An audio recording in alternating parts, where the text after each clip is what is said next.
a sostegno delle imprese del comparto pesca in forte crisi a causa del proliferare del crostaceo. Arriva la moratoria dei mutui per 24 mesi, il provvedimento firmato questa mattina dal ministro Lollobrigida. Sta diventando un caso il viaggio in Russia del consigliere regionale veronese Stefano Valdegamberi, osservatore per le elezioni presidenziali. Piaccia o no, dice, Putin ha consenso. Tragedia della strada questa mattina a Padova, un ragazzo di appena 20 anni ha perso la vita in un incidente lungo la tangenziale. Il giovane in sella alla sua moto si è scontrato con un'auto. Ennesima spaccata nel ristorante Amelia Romana a Mestre, l'esasperazione del titolare. Non ne possiamo più, dice, il governo deve agire in fretta. Perseguita la ex 42enne marocchino arrestato a Padova dai carabinieri in flagranza di reato per atti persecutori. L'uomo è stato sorpreso mentre ha nascosto dietro una siepe. Sgominata dalla Guardia di Finanza di Vicenza, un'associazione criminale dedita al riciclaggio internazionale, riciclato denaro per almeno 110 milioni di euro. Il centro di Treviso si trasforma per 5 settimane ancora una volta in un set cinematografico, presentata la nuova serie televisiva Stucchi, protagonista l'attore Giuseppe Battistone. In primo piano la lotta al granchio blu, perché il governo interviene a favore delle imprese di pesca e dell'acquacoltura flagellate con una proroga dei mutui e finanziamenti agevolati. Proroga dei mutui, finanziamenti agevolati, esonero parziale del pagamento di contributi previdenziali e assistenziali alle imprese di pesca sono i nuovi provvedimenti con cui il governo corre in aiuto alle aziende di un settore flagellato dall'invasione del granchio blu.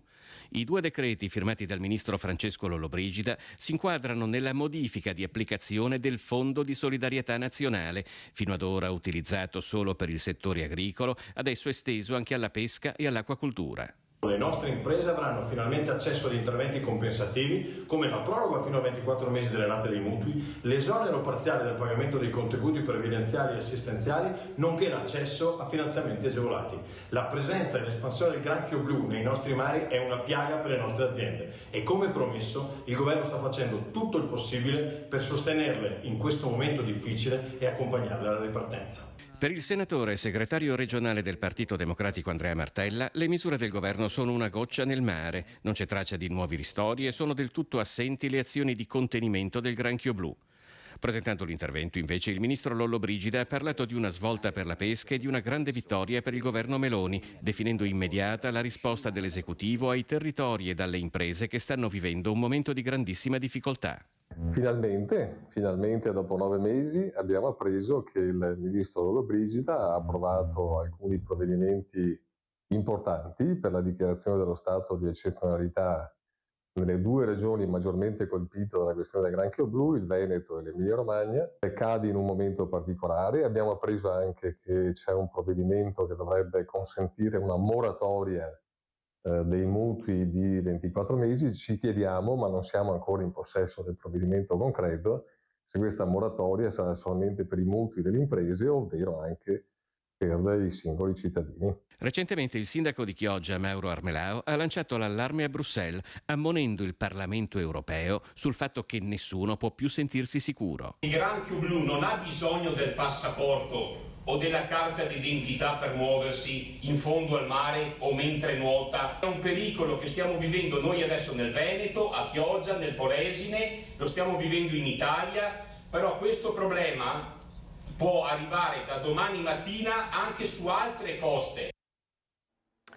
Torniamo ora a parlare della direttiva europea Casa Green. Inizia infatti il censimento del patrimonio immobiliare veneto per capire quante saranno le abitazioni che necessitano di interventi. Noi abbiamo stimato che minimo il 55% delle nostre abitazioni in Italia dovremo mettere mano al minimo un 55%, fino massimo a un 80%.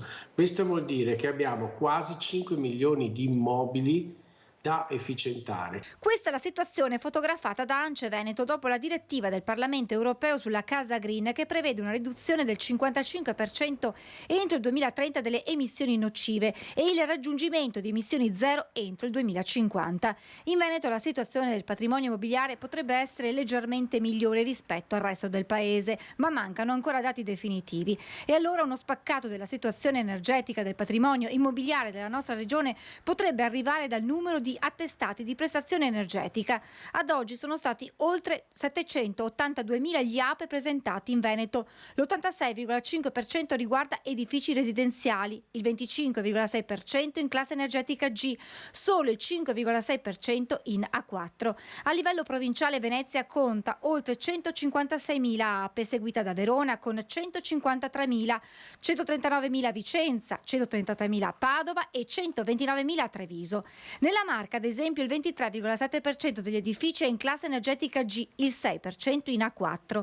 Prima di avere una situazione veneta ancora più chiara sarà però necessario conoscere le deroghe previste per edifici religiosi, per i centri storici, per gli appartamenti piccoli e per le case vacanze. Da questo dipenderanno anche i finanziamenti che il governo dovrà mettere a disposizione dei cittadini, considerando che la spesa media si aggirerà intorno ai 50.000 euro. È un'occasione che non dobbiamo perdere, però ovviamente non può essere tutto sulle spalle delle famiglie ed è proprio qua che dobbiamo andare a lavorare con il governo per andare a ricostruire quella sorta di bonus che ci permettano di affrontare e efficientare queste nostre abitazioni. È chiaro che su un condominio dove ci sono 10 tipi di abitanti con dei redditi diversi, si dovrà trovare quella formula perché l'efficientamento deve essere obbligatorio.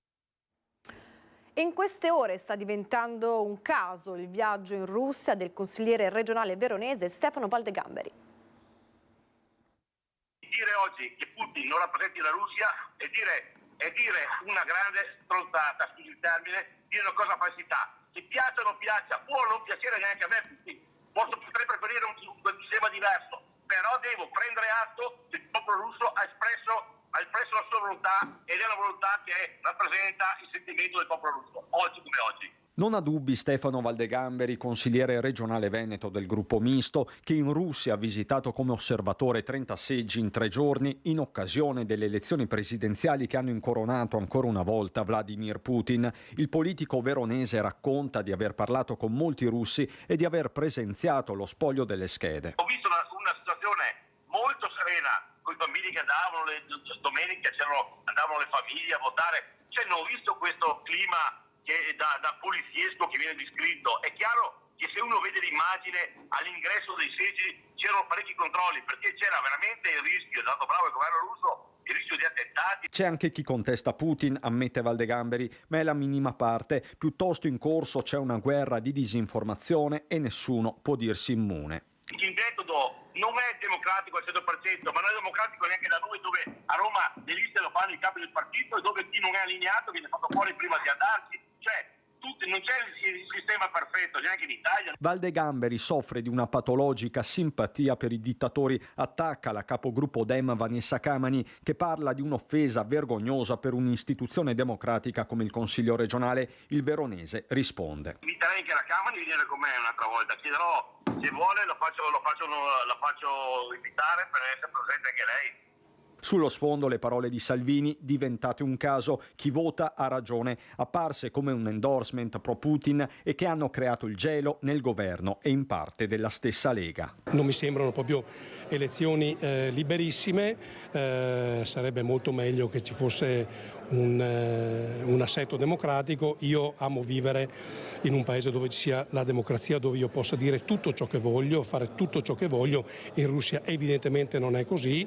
La speranza è che anche la Russia un domani possa diventare un paese democratico, davvero. Apriamo ora la pagina della cronaca, tragedia della strada questa mattina a Padova. Un ragazzo di appena 20 anni ha perso la vita in incidente stradale. In sella la sua moto stava andando da Abano verso Padova, all'improvviso ha invaso la corsia opposta ed è stato travolto da un'auto che stava viaggiando in senso opposto. Per il 20enne motociclista non c'è stato nulla da fare. L'ennesima tragedia della strada questa mattina poco prima delle 9 lungo la tangenziale di Padova in corso Boston, all'altezza dello svincolo con la direttrice che porta ad Abano Terme. La giovane vittima è Alfred Vocai, 20enne, residente ad Abano. La sua moto Aprilia 125 nel violento impatto si è incastrata incastrato sotto l'auto guidata da un 57enne toscano che viaggiava insieme alla moglie. Entrambi sono rimasti illesi ma sotto shock. Sul posto sono intervenuti i medici del SUEM 118 che non hanno potuto far altro che constatare il decesso del giovane. Il punto della tangenziale dove è avvenuto lo schianto mortale non è sorvegliato dalle telecamere, quindi gli agenti della polizia locale di Padova stanno conducendo i rilievi e ascoltando i testimoni per ricostruire la dinamica della tragedia. Il conducente dell'auto, che si è scontrato con il motociclista come da prassi, verrà sottoposto all'alcol test e in queste ore sta fornendo la sua testimonianza. Non è chiaro al momento se ci sia anche un terzo veicolo coinvolto che possa aver in qualche modo tamponato la moto provocando la sbandata fatale. Sull'asfalto però non ci sono segni evidenti di frenata o di altri impatti e quindi l'ipotesi che si era fatta largo nei primi istanti dopo l'incidente sembra essere stata esclusa. E con la cronaca ci spostiamo nel veneziano, ennesima spaccata nel ristorante Amelia Romana in via Miranese a Mestre. È l'ottava volta che fanno effrazioni, che rubano, che spaccano e purtroppo anche con telecamere, con sirene e tutto quanto rimane veramente difficile dissuaderli. Ancora una spaccata nel ristorante di via Miranese. Vetri rotti, porte forzate, ma nessun bottino perché è scattato l'allarme. In breve sono giunte sul posto le forze dell'ordine insieme al titolare. Ma a quel punto i vandali, che avevano fatto un sopralluogo nel pomeriggio, secondo quanto racconta Serpente che li ha visti, erano fuggiti. Ora resta la conta dei danni e tanta amarezza. Parliamo di cose continue. Questa 15 giorni fa sono venuti un'altra volta, hanno fatto un altro danno, è diventata una situazione insostenibile perché non ci fermiamo solo al furto, ci fermiamo anche a persone che entrano dentro, che danno fastidio, eccetera, eccetera, che fanno danni a macchine di clienti. Non ci fermiamo solo al danno che fanno a me, ma anche al danno che fanno agli altri. Bisogna intervenire e sanificare questa zona. Il ristorante è alle porte dell'ormai famosa Via della Giustizia a Mestre, dove il titolare della carrozzeria moderna aveva organizzato anche un presidio di protesta nelle scorse settimane e dove alcuni giorni fa un tossicodipendente è stato salvato in extremis da un'overdose mentre era all'interno dell'ex falegnameria, dove trovano rifugio per spacciare, drogarsi o ripararsi. Ormai si sono spostati da via Piave, che ormai è diventata troppo pattugliata, e si sono spostati in altre zone, è chiaro questo. E bisogna secondo me intervenire anche in questa maniera, come sia stato fatto in altre case abbandonate dove ci sono stati dei sgombri forzati, e io chiedo questo alle istituzioni, che venga fatto un intervento mirato in quel punto, perché quello è un covo ed è vicino una zona che fino a qualche anno fa era una bella zona. L'appello è sempre lo stesso al governo. Io sono consapevole che le forze dell'ordine fanno il massimo, perché non c'è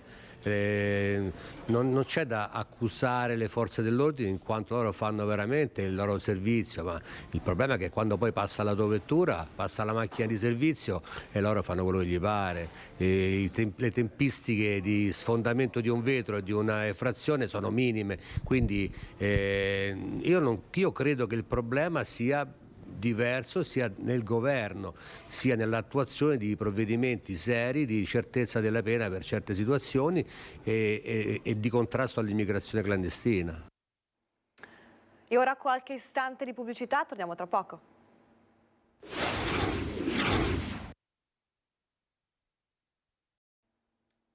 Edizione regionale dei nostri telegiornali, ben ritrovati. In primo piano adesso la cronaca giudiziaria. Andranno infatti a processo un gruppo di nomadi accusati di aver commesso 17 truffe agli anziani tra le province di Padova, Treviso e Vicenza. In appena 8 mesi erano riusciti a derubare 17 anziani raggirandoli con la tecnica della telefonata da parte del finto avvocato, del finto maresciallo che chiedeva soldi per risolvere una situazione grave in cui si era cacciato un figlio o un nipote. Una banda di 5 nomadi residenti tra le province di Treviso e Pordenone andranno a processo il prossimo 12 novembre per truffa aggravata in concorso. L'inchiesta era stata condotta dalla procura di Padova. Gli ultraottantenni raggirati tra l'agosto del 2022 e il febbraio del 2023 2023 vivevano tra le province di Padova, Treviso, Venezia e Vicenza. Il colpo più grosso ai danni di un 82enne di Montebelluna, da cui si erano fatti consegnare con l'inganno quasi 60.000 euro tra contanti e gioielli. I colpi anche a Padova, dove ad un'anziana avevano rubato 40.000 euro, e poi Asolo, Fonte, Riese, Pio X, Pieve del Grappa, Pederobba, Spinea, Romano de Zelino, Bassano e Rossano Veneto. L'indagine della Procura di Padova era partita dopo una truffa commessa a Vigonza ai danni di un 87enne che aveva consegnato soldi e gioielli per salvare un nipote coinvolto in un fattomatico incidente. Durante le perquisizioni nelle abitazioni dei nomadi sono stati ritrovati molti preziosi rubati e documenti di orologi di valore. Siamo ora nel Padovano, perseguita la sua ex, arrestato dai carabinieri in flagranza di reato per atti persecutori. Protagonista un 42enne marocchino già noto alle forze dell'ordine, fermato ieri pomeriggio nel quartiere Arcella dopo che la sua ex moglie ha allertato i carabinieri dicendo di essere stata pedinata appunto dall'ex marito. L'uomo è stato sorpreso mentre era nascosto dietro una siepe. Il 42enne è stato arrestato ed è stato portato in carcere. La cronaca ora ci porta nel Vicentino. Sgominata un'associazione criminale dedita al riciclaggio internazionale di denaro contante. Sentite. 13 ordinanze di custodia cautelare, di cui 8 in carcere, 5 ai domiciliari e un sequestro preventivo di oltre 1,5 milioni di euro sono stati eseguiti dalla Guardia di Finanza di Vicenza tra le province di Vicenza, Venezia, Padova, Verona e Brescia. Sgominata dalle Fiamme Gialle, un'organizzazione dedita al riciclaggio internazionale di denaro. 18 le perquisizioni in abitazioni e aziende nelle disponibilità degli indagati. L'ipotesi è quella di un riciclaggio di denaro contante per circa 110 milioni di euro che sostanzialmente proviene da delle condotte di frode fiscale, di evasione fiscale di alcune società sostanzialmente operanti un po' in tutto il nord Italia, da Brescia, Mantova, Alessandria, Vicenza, Padova, Verona, che sfruttando una sorta di sportello bancario abusivo gestito da un soggetto di nazionalità cinese riusciva a trasferire all'estero denaro attraverso flussi finanziari giustificati da transazioni commerciali fittizie, cioè da fatture false, per poi retrocedere questa mole di denaro ai soggetti beneficiari della frode a un costo minimo di 1,5% dell'importo trasferito. Quindi sostanzialmente abbiamo intercettato circa 556 viaggi di cosiddetti spalloni che portavano grossi quantitativi di denaro contante.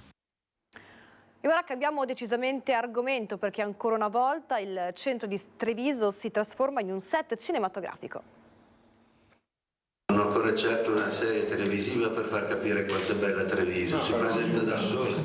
No, lo dico perché l'ho trovata in gran forma, in grande splendore. Chuck si gira ancora una volta tra le vie del centro di Treviso, una città che si trasformerà per 5 settimane in un set cinematografico per le riprese della serie televisiva Stucchi, che racconta le vicende dell'omonimo ispettore di polizia misterioso e istintivo. Protagonista Giuseppe Battistone. Avere qui una star come Giuseppe Battistone è una storia così intrigante, così bella, ambientata in una città che è dolce e anche misteriosa, quindi proprio il set ideale ci riempie di orgoglio. Un ritorno, quello dell'attore Giuseppe Battistone, sia nei panni dell'ispettore Stucchi che nella Marca. Nel 2017, infatti, protagonista del film Finché c'è Prosecco c'è Speranza, diretto da Antonio Padovan, girato nelle colline trevigiane. Un ritorno che questa volta l'ho portato in città. La città dove comanda il bianco come colore mi ha colpito molto questa cosa, perché vabbè, già la conoscevo io, insomma, però passeggiandoci in questi giorni sono rimasto molto impressionato dalla ricchezza di scorci, di angoli, di piazze. Sarà molto entusiasmante fotografare tutto questo. Stucchi, una serie diretta da Valerio Attanasio, ispirata ai romanzi di Fulvio Ervas. Sono contenta perché la cosa fondamentale è che raccontiamo un territorio bellissimo. Cioè noi dobbiamo avere tutti, come cittadini di questo territorio, l'idea che stiamo su un posto meraviglioso, che bisogna conservarlo, difenderlo, e tutte le volte che lo racconti bene lo difendi e fai cultura su questo territorio. Raccontare un territorio per difenderlo quindi, ma anche per nuove opportunità. Una produzione cinematografica porta ricchezza, nel senso che porta tutto un giro di ovviamente interesse in città e porta poi anche la possibilità di essere conosciuta, quindi diventa un importante vettore di marketing territoriale, quindi di promozione del territorio. Il Veneto, Regione Europea dello Sport 2024, a Verona il via alle iniziative. Oltre 650.000 atleti tesserati nelle varie discipline sportive, migliaia di società e associazioni sportive, un mondo di volontariato straordinario legato allo sport, oltre il 43% della popolazione veneta che pratica attivamente attività sportiva. Questo fa bene a 360 gradi. Sono questi i numeri che fanno del Veneto la Regione Europea dello Sport 2024, come certificato da ACES Europe, associazione no profit che opera a stretto contatto con la Commissione Europea. Tante le iniziative da qui ai prossimi mesi, ma per lo sport ci sono anche risorse straordinarie per 27 milioni di euro. Abbiamo voluto fare investimenti straordinari nell'impiantistica sportiva affinché gli impianti sportivi siano sempre più sicuri, sostenibili da un punto di vista ambientale, capaci di essere inclusivi con il superamento delle barriere disabili e quindi essere un luogo dove le famiglie possono far praticare ai propri ragazzi in sicurezza l'attività sportiva.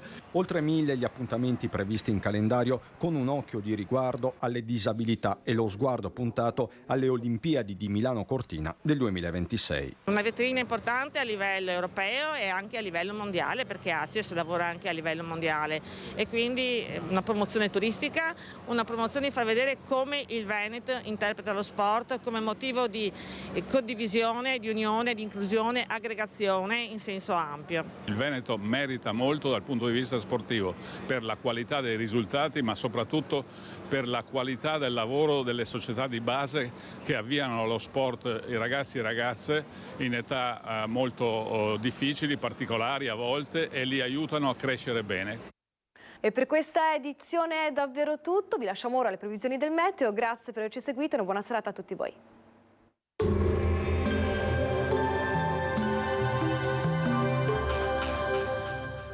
Cooperativa Agricola Volpago offre carni fresche e selezionate di prima qualità, senza uso di antibiotici, direttamente dagli allevamenti locali dei nostri soci allevatori. Bentrovati al meteo. Mercoledì 20 marzo è ufficialmente primavera, l'equinozio ci regala una giornata di bel tempo. Vediamo in dettaglio. Sul Veneto prevalenza di sole, cielo parzialmente nuvoloso con maggiori addensamenti sulle zone montane, ma in prevalenza senza precipitazioni associate.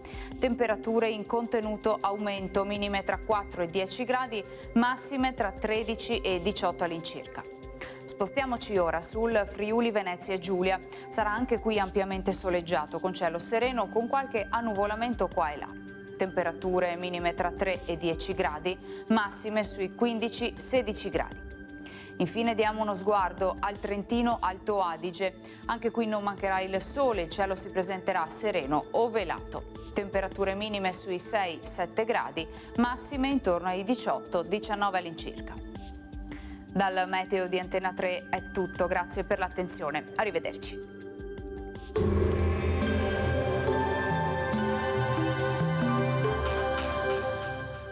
Cooperativa Agricola Volpago offre carni fresche e selezionate di prima qualità, senza uso di antibiotici, direttamente dagli allevamenti locali dei nostri soci allevatori.